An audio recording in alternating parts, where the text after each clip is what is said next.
So I'm currently reading this devotional, which is called Dreams in the Desert, which is a great one. And I just read this the other day, and it just really blessed me. Mm-hmm. And so I don't want to share this with you. It's really short, but I'm going to go ahead and read it to you.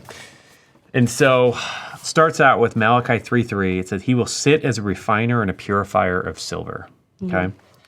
And it says, our Father who seeks to perfect his saints in holiness knows the value of the refiner's fire. It's with the most precious metals that a metallurgist? Metallurgist? I'm not really sure what that word is.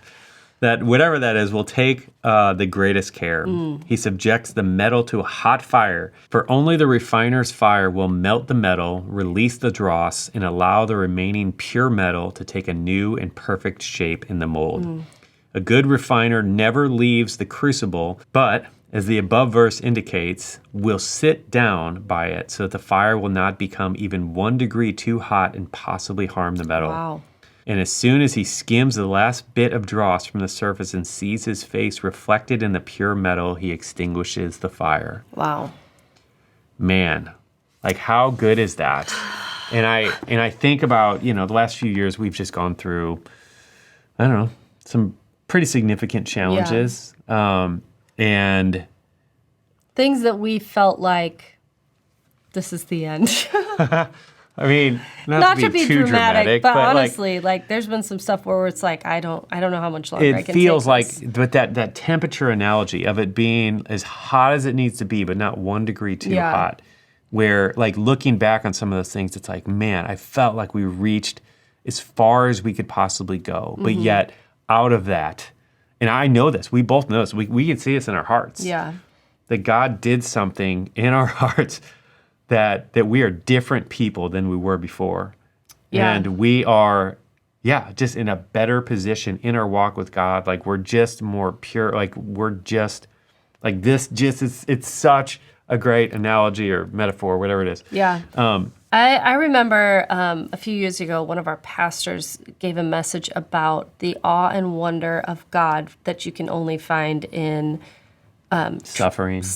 Yeah. And I remember when she spoke this word, and I was going through something fairly minor at the time, but that felt big to me. And I was like, oh, I just don't know. And I heard that message and I was like, okay, this helped me make a little bit more sense out of this. And she talked about Job and the things that he went through and everything. And after that, I actually did go through something that I was like, Bob tells the story in the book about when I had the rash at the end of my pregnancy, and for a few weeks after having my child. But what he doesn't talk about in that book is that became some of the best time I have ever had with the Lord, times that I am jealous for. Like I think back on it, it makes me want to cry every single time because it was so rich and so good. And it's like I could draw a line in the sand and say everything changed after that point. Yeah. And I don't think that there's any other way I would have gotten there except walking through that thing that I walked through. And it's like one of those things nobody wants to hear, right? It's like, it's awful.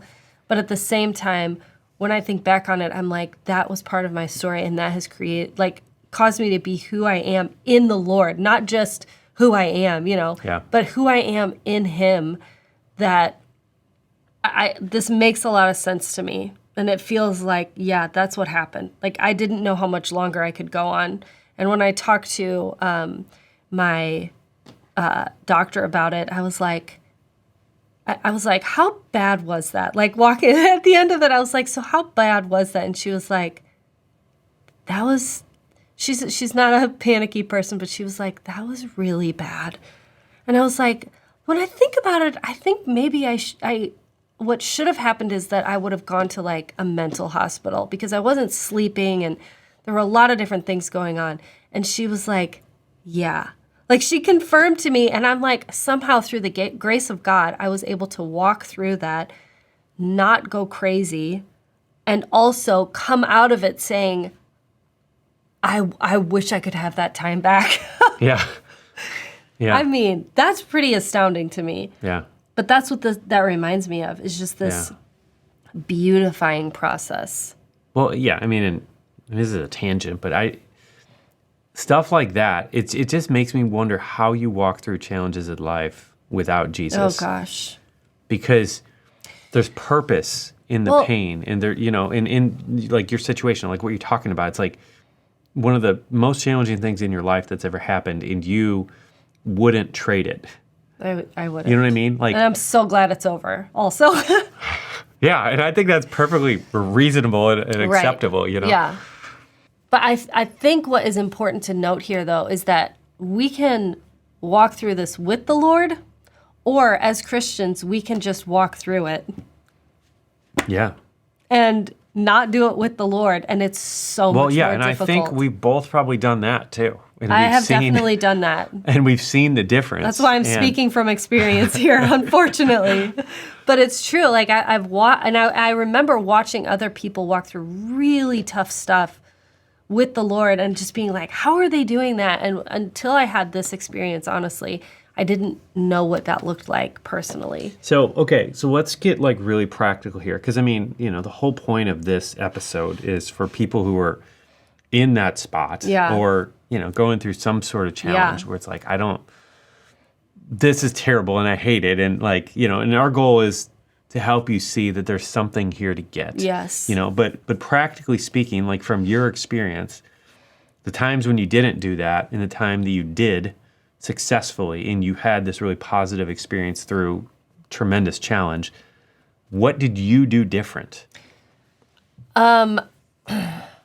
I think part of it was the circumstance that I knew I could not change where I was.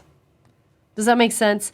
I think most of the other times I was fighting against it. Like, if I can just do this, if I can make this happen, if I can only plan this out, if I can, I can plan my way out of this situation. I think so much of it was me taking the stress on myself. And this was a situation that I knew I just had to wait out and I couldn't change it.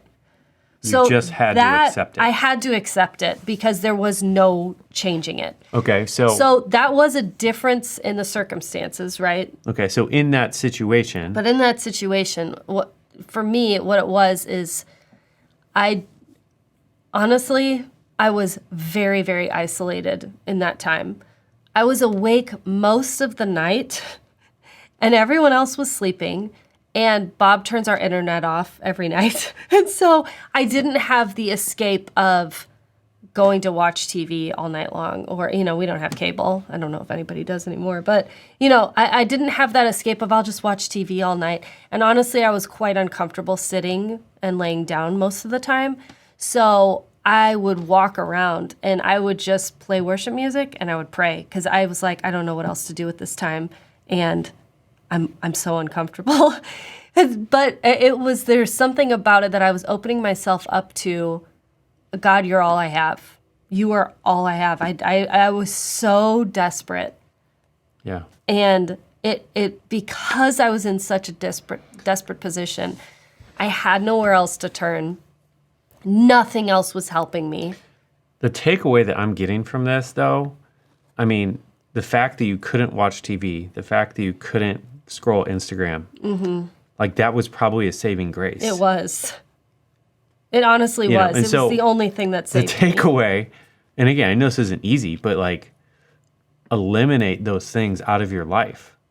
Well, so and that I know, like, I'm saying all this, and I'm telling you now that as soon as I start getting frustrated right now, I will go to Instagram and I'll start scrolling. It happens to me all the time. Like, I walked through that, and still I choose distractions sometimes rather than worshiping and praying. And, So- it's a tricky thing because the desperation is what got me. No, but I'm just trying to think practically, like, because I want the same thing. Like, when Yeah. I'm fighting these things, how do all of us, like everyone listening, and how do we consistently do this right? Yeah. And like for me, I'm just thinking, all right, I'm deleting social media. Like let's turn the Right. TV off, like unplug it, like throw the thing away. Like I don't really care. But like all of that is worth getting that time with God to be able to survive and make it through For the sure. impossible thing. Yeah. Yeah, but I mean, bringing it back to this, it's like that idea of It's as hot as it needs to be, but not any hotter.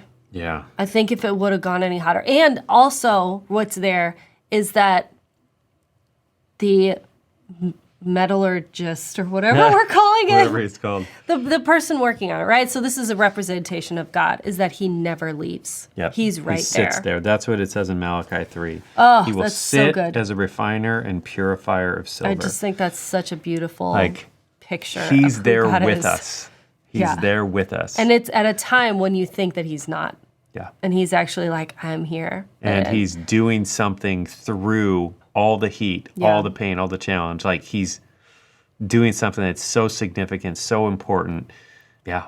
And then I love the thing about once all of the dross is gone and then he can see his face reflected in the metal, that's when he turns off the heat. Like there's just so much here. It's so good. It's so rich. I love it, love it, love it. So anyway, the devotional is called Streams in the Desert. I mean, this is a really old devotional that I've gone through multiple times, and there's just some good, rich stuff in here. Another thing, if you are fighting a battle in the financial arena with all of this, and that's part of your challenge, we have a PDF with some prayer starters. It's seedtime.com/prayer. And you can go there, download these PDFs. It is verses that you can stand on. Like we prayed these verses for years as we were kind of battling financial challenges and struggles. And then there's actual prayer starters and things on there that we've prayed so many times. Yeah. So that's a thing you can grab as well. Also, send us an email or a DM on Instagram because we would love to be praying with you and for you. It's easier not to have to fight these battles alone, you know? Yeah, for sure. So anyway, that's all. Share this with someone who needs it. Even if you don't at this moment, you might in the future. Hopefully you never do, but yeah, like we just go through stuff. So bookmark this, remember to come back to it and share it with someone in your life who needs this right now, All right, so that's all for today, and we will see you in the next one. Thanks for joining us on the SeedTime Money podcast. And remember, money isn't the goal, but it's simply a tool to help you fulfill your purpose and your calling. And we'd love to help you achieve true financial freedom faster with our email newsletter. So if you want exclusive money tips and hope-filled encouragement in your inbox, head over to seedtime.com to get signed up.